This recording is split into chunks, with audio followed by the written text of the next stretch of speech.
Good morning. Balaji online classes में आप सभी का हार्दिक स्वागत, अभिनंदन। जैसा कि विद्यार्थियों, हम कक्षा 10 की बहुपद प्रश्नावली पढ़ रहे थे, जिसमें हमने प्रश्नावली 3.4 का पहला क्वेश्चन किया था, पूर्ण वर्ग विधि से समीकरण का हल ज्ञात करना। तो आज हमें जो विधि हमारी है, दूसरा क्वेश्चन है, वो है श्रीधर आचार्य विधि द्वारा हमारा जो द्विघात समीकरण है उसके हल ज्ञात करना। तो श्रीधर आचार्य विधि से द्विघात समीकरण के हल ज्ञात करने का जो सूत्र है, उस सूत्र का प्रतिस्थापन कैसे हुआ था मैं वो समझाता हूं आपको। पहले बेसिक कॉन्सेप्ट। तो हमारा द्विघात समीकरण था, वो था ax² plus bx plus c बराबर 0। इस द्विघात समीकरण के अंदर हमें श्रीधर आचार्य विधि का सूत्र लगाना है। तो मैं इस समीकरण को 1 मान लूं, तो यहां से मैं इसका सूत्र लगाने के लिए सबसे पहला काम करता हूं कि समीकरण 1 को 4a से गुणा करने पर, यानी कि समीकरण नंबर जो 1 है उसे 4a से गुणा करते हैं, तो मेरे पास समीकरण बन जाता है 4a² x² plus 4abx plus c 4ac बराबर 0। समीकरण नंबर बन गया 2। यानी कि पूरे समीकरण को मैंने 4a से गुणा किया। 0 को किसी भी संख्या से गुणा करते हैं 0 ही आता है, इसलिए यहाँ 0 लिख दिया। जब पूरे समीकरण को 4a से गुणा किया तो हमारे पास समीकरण बन गया। इस समीकरण नंबर 2 में b² दोनों तरफ जोड़ते हैं। तो दोनों तरफ जोड़ने पर, यानी कि जो समीकरण नंबर 2 है, इसमें b² को दोनों तरफ जोड़ते हैं, हमारे पास समीकरण बन जाता है 4a² x² plus 4abx plus 4ac plus b² बराबर 0 में b² जोड़ेंगे, b² रहेगा समीकरण नंबर 3। इस समीकरण नंबर 3 में इस 4ac को मैं उस तरफ ले जाता हूं, पक्षांतरण कर देता हूं। 4ac का पक्षांतरण करने पर, तो 4ac का मैं कर देता हूं पक्षांतरण। जब मैं 4ac का पक्षांतरण कर देता हूं तो मेरे पास में समीकरण बनता है 4a² x² plus 4abx plus b² बराबर b² माइनस 4ac। यानी कि हमारे पास समीकरण बन गया b² माइनस 4ac। ये पूरा समीकरण बन गया। और इस समीकरण से मुझे ये समीकरण बन गया है, यानी कि 2ax प्लस b का जब होल स्क्वायर करते हैं तो हमारे पास में ये समीकरण बनता है। तो ये हमारे पास समीकरण बन गया 2ax प्लस b का होल स्क्वायर। यानी कि इनका जब होल स्क्वायर खोलेंगे तो आपको यही आएगा कि a प्लस b का होल स्क्वायर होता है a² plus 2ab plus b²। तो इस हिसाब से हमारे पास समीकरण बन गया और इसका मान आ गया, वो आ गया हमारे पास b² माइनस 4ac। इस b² माइनस 4ac को हम d भी मान सकते हैं। तो अब हमारे पास यहाँ से जब इसका वर्गमूल करते हैं तो इसका यहां से स्क्वायर हटाएंगे तो यहाँ वर्गमूल लग जाएगा। यानी कि हमारे पास 2ax प्लस b का मान आ गया, वो आ गया plus minus under root b² minus 4ac। क्योंकि हमने यहां से जब इसका स्क्वायर ये हटा दिया, यहां से स्क्वायर हटाया तो इस तरफ वर्गमूल लग जाएगा और ये हमारा समीकरण नंबर बन गया 4। यानी कि यहां तक हमने क्या काम किया, जो हमारा व्यापक समीकरण था द्विघात, उस समीकरण में पहले 4a से गुणा किया, फिर b² दोनों तरफ जोड़ दिया, फिर 4ac का पक्षांतरण कर लिया। तो पक्षांतरण कर लिया तो उसके बाद में हमने जो हमारा ये इस तरफ का जो पद था लेफ्ट हैंड साइड का, ये पूरा समीकरण बन गया 2ax प्लस b का होल स्क्वायर, और इधर बन गया b² माइनस 4ac। और a² माइनस 4ac को हम d भी मानते हैं, क्योंकि द्विघात समीकरण जो श्रीधर आचार्य विधि पढ़ते हैं उसमें d लिखा हुआ था। d का मान होता है, वो होता है b² माइनस 4ac। तो यहां से हमारे पास 2ax प्लस b का मान आ गया b² माइनस 4ac रूट में। तो अब यहां से मुझे x का मान ज्ञात करना है, तो x का मान मैं ज्ञात करूंगा। तो यहाँ माइनस प्लस का b है, ये हो जाएगा माइनस का b, फिर ये प्लस माइनस अंडर रूट का ये b² माइनस 4ac। यहाँ 2ax के साथ गुणे में है तो यहाँ आ जाएंगे भाग में, यानी भाग में आ गया 2a। तो x का मान आ गया, वो आ गया हमारे पास b माइनस का b plus minus under root B square minus 4ac बटा 2a। और ये होता है श्रीधर आचार्य सूत्र। श्रीधर आचार्य यानी कि श्रीधर आचार्य सूत्र क्या है, तो ये श्रीधर आचार्य सूत्र या श्रीधर आचार्य फॉर्मूला कहते हैं इसको। तो ये मान हम रखेंगे, तो यहां से b का मान क्या होगा, तो जो समीकरण में b का मान होगा वो b का मान आएगा। a का मान जो समीकरण में होगा वो a का मान होगा। c का मान जो समीकरण होगा c का मान होगा। a b c के मान रखेंगे और ये मान रख करके हम इससे x के मान ज्ञात कर सकते हैं। अब क्या होता है कि जो हमारा b स्क्वायर माइनस 4ac है, इसका मान 3 कंडीशन बनेगी। यदि इसका मान 0 के बराबर आ जाता है तो इसके समीकरण के जो हल होंगे वास्तविक और समान होंगे, एक जैसे होंगे। यानी कि जब पहली कंडीशन आती है कि बी स्क्वायर माइनस 4ac का मान रखेंगे हम, और मान रख के देखेंगे कि समीकरण का मान 0 के बराबर आ जाता है। तो जब 0 के बराबर आता है समीकरण के हल होंगे वास्तविक होंगे और समान होंगे। यदि दूसरी कंडीशन आती है कि बी स्क्वायर माइनस 4ac का मान 0 से बड़ा है तो मूल वास्तविक, तो इसके मूल होंगे, हल या मूल कह सकते हैं, तो इसके मूल होंगे वो वास्तविक होंगे। जब 0 से बड़ा है तो मूल वास्तविक और अलग अलग होंगे।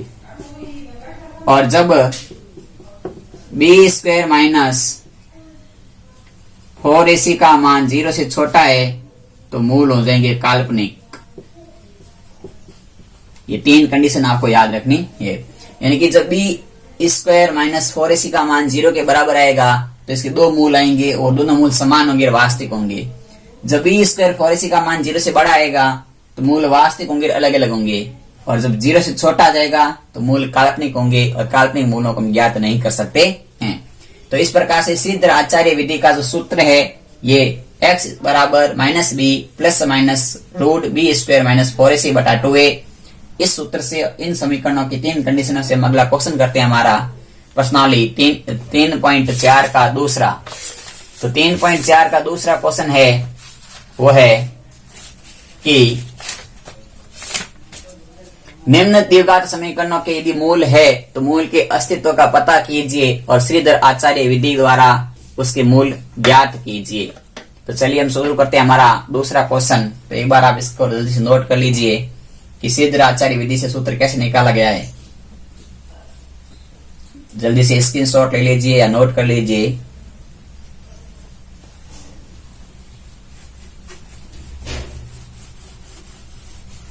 आप वीडियो को रोक कर भी लिख सकते हैं। अब क्या होता है कि जो 3.4 प्रश्नावली हम पढ़ रहे हैं, प्रश्नावली 3.4 दूसरा क्वेश्चन है वो है कि 2x square minus 2 root 2x plus 1 बराबर 0। इस समीकरण की हमें हल ज्ञात करने श्रीधर आचार्य विधि से। सबसे पहले हमें मूलों के अस्तित्व का पता करना है कि मूल का अस्तित्व है या नहीं। तो मूलों का अस्तित्व है या नहीं है तो इसकी बात हम जानकारी करते हैं। तो इसके लिए हमें सूत्र है कि बी स्क्वायर माइनस 4ac का मान ज्ञात करना। इसका मान तो ज्ञात करेंगे तब हमें मूलों के प्रकृति के बारे में पता चलेगा कि मूल कैसे हैं या कैसे नहीं है। तो सबसे पहले देखो मैं समीकरण की तुलना करता हूं तो मेरे पास व्यापक समीकरण होता है ax square bx plus c बराबर 0। ये समीकरण नंबर है 1 और ये समीकरण नंबर है 2।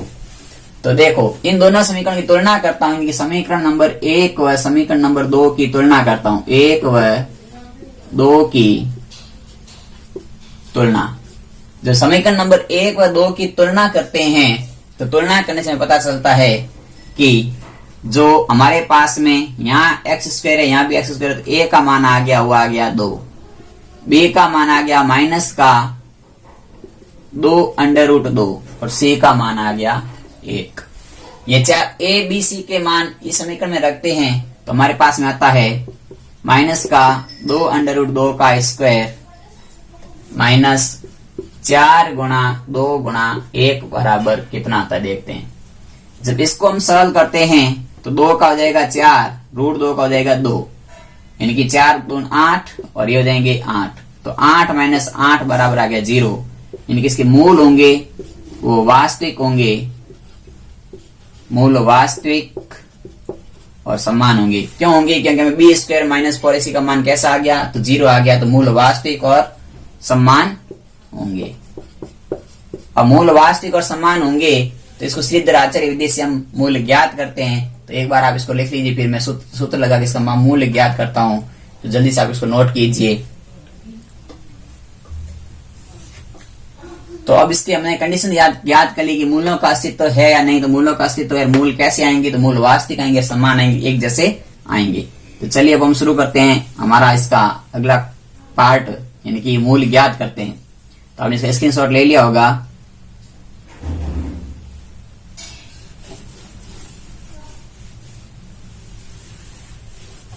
तो हमारे पास समीकरण है 2x² माइनस 2√2x प्लस का 1 बराबर 0, समीकरण नंबर 1। श्रीधर सूत्र लगाते हैं, तो श्रीधर आचार्य सूत्र, तो श्रीधर आचार्य सूत्र है वो है माइनस का x बराबर माइनस का b plus minus under root b² minus 4ac बटा 2a। ये तो हमने सूत्र निकाला था अभी। तो अब अभी हमने सूत्र से इसका मान ज्ञात करते हैं। तो अभी हमने b² माइनस 4ac का मान मैंने ज्ञात किया था, ये मान आया था मेरे पास b² माइनस 4ac बराबर मेरे पास आया था 0। तो अंडर रूट के अंदर पूरा 0 हो जाएगा और 0 का आप वर्गमूल करोगे तो भी वो 0 ही रहेगा। तो यहाँ पर मान रखते हैं, तो माइनस का माइनस, b का मान माइनस का 2√2 प्लस माइनस √0 बटा 2 गुणा 2, a का मान है 2।